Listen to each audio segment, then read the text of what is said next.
In the late 1960s, a mysterious killer began haunting the streets and back roads of Northern California.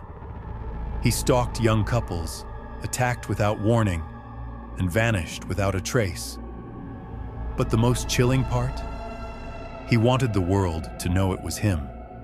He sent letters, ciphers, clues, followed by his signature, an ominous crosshair. He called himself the Zodiac, and no one knows who he is until today. This case has been described as arguably the most famous unsolved murder case in American history. It all started in December 20th, 1968, near Berryessa on Lake Herman Road in California. Two high school sweethearts, David Faraday, who was only 17 years old, and Betty Lou Jensen, who was 16 years old, were on their first date parked at a quiet turnout. Sometime after 10 p.m., a car pulls up beside them. A man stepped out and killed them. David was shot once in the head, and Betty Lou was shot 5 times as she tried to run. There were no witnesses and no usable tire or footprints. The only motive the police could deduce was a madman wanting to kill. Despite an intense investigation in the following months, no viable suspects emerged. The murders were extensively covered by the media. Just over 6 months later, on July 4th, 1969, Darlene Ferrin and Michael Mageau were sitting in a parked car in Vallejo. The couple were listening to music when a car pulled up next to them. Michael asked Darlene if she recognized the car, and she replied, "Oh, never mind," which puzzled him. A man approaches with a flashlight. He fires multiple rounds through the window. Darlene died during the journey to the hospital. Michael survives. He would later describe his attacker as being heavy-set and around 5 feet 8 inches in height. In August 1st, 1969, the Zodiac made contact with the media. 3 newspapers, the Vallejo Times, San Francisco Chronicle, and San Francisco Examiner, received nearly identical letters, each containing 1/3 of a cryptic cipher, known as the Z408 cipher, and demanding to publish this on their front page, or more will die. The newspaper complied. Later, the cipher is cracked by a school teacher and his wife. The message said, "I like killing people because it's so much fun. It's more fun than killing wild game in the forest. Because man is the most dangerous animal of all." Even with compliance from the newspaper, on September 27th, the Zodiac comes back again. Brian Hartnell and Cecilia Shepard were his next victims. Since Brian and Cecilia were just looking to spend quality time together, they chose a nice, quiet spot near Lake Berryessa to spend the afternoon. However, shortly afterward, they were approached by a masked gunman who claimed he had escaped prison and needed a car to drive to Mexico. Brian immediately offered this man his wallet and car keys, but he showed no interest in them. Instead, the stranger chatted calmly for some time before suddenly attacking, overpowering, and restraining the couple with a clothesline before letting loose with a knife. Thankfully, a nearby fisherman heard the duo screaming and immediately rushed to the area while figuring out a way to called authorities. When first responders reached the crime scene, they found both victims still alive, but in critical condition. Cecilia was in a position to talk to authorities, and her description of the murderer matched what a fellow witness from a day prior had told officials. Cecilia and Brian were then immediately transported to a nearby hospital, where the latter made a surprising recovery.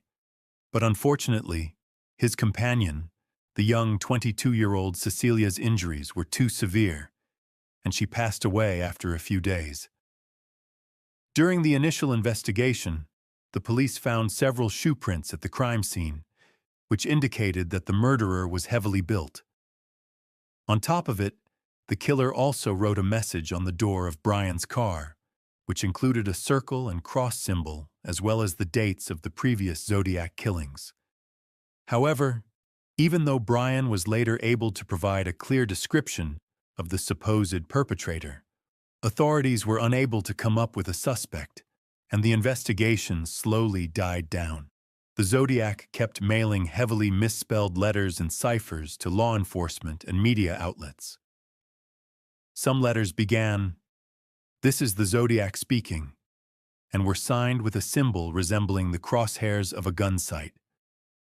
4 of the mailings had a cryptogram enclosed.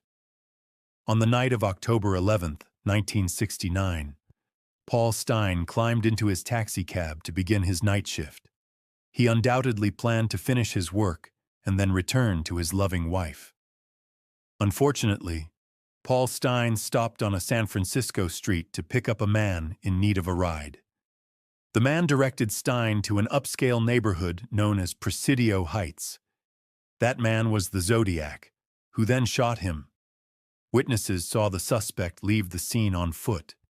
Police respond quickly, but due to a dispatch error, they're looking for a black man. The real killer walks past them, unnoticed. Days later, the Chronicle receives another letter, this time with a piece of Paul Stine's bloody shirt inside. He was mocking the police. Again, the Zodiac would go on to claim 37 victims, but only 5 have ever been confirmed. Zodiac's letters kept coming. He sent hand-drawn maps, threats against school buses, and cryptograms that taunted law enforcement. In November 1969, he sent a new puzzle known as the 340-character cipher. For decades, it remained unsolved. But then, in December 2020, a team of amateur codebreakers cracked it. The message didn't reveal his name, but it did reveal his mind. "I hope you are having lots of fun in trying to catch me. I am not afraid of the gas chamber, because it will send me to paradise all the sooner." He also mentioned in the message that his victims will be his slaves in heaven. So who was the Zodiac? Dozens of suspects have been investigated. The most well-known? Arthur Lee Allen. Accused by Michael, one of the survivors, Arthur was never charged in connection to the Zodiac murders, but he was put behind bars for sexually assaulting a teenage boy in 1974. By this time, he had already been accused of sexual misconduct and fired from his teaching job in 1968. The Zodiac had the motive. He had the opportunity. He even wore a Zodiac brand wristwatch. But the evidence was never enough. No fingerprints, no DNA, no conviction. In 2021, a team known as the Casebreakers claimed the killer was a man named Gary Francis Post. But once again, no confirmation from authorities. The FBI still considers the case open. So why does the Zodiac case still fascinate us? Well, he wasn't just a killer. He was a performer, a manipulator, a riddle wrapped in violence. He sent puzzles to the press. He played cat and mouse with police. He built a myth and then disappeared into the fog. He could still be alive. Or maybe he died decades ago. We will never know. If you found this story gripping, hit that like button, subscribe, and tap the bell for more true crime deep dives. Who do you think the Zodiac really was? Let us know in the comments below. Until next time, stay safe and stay curious.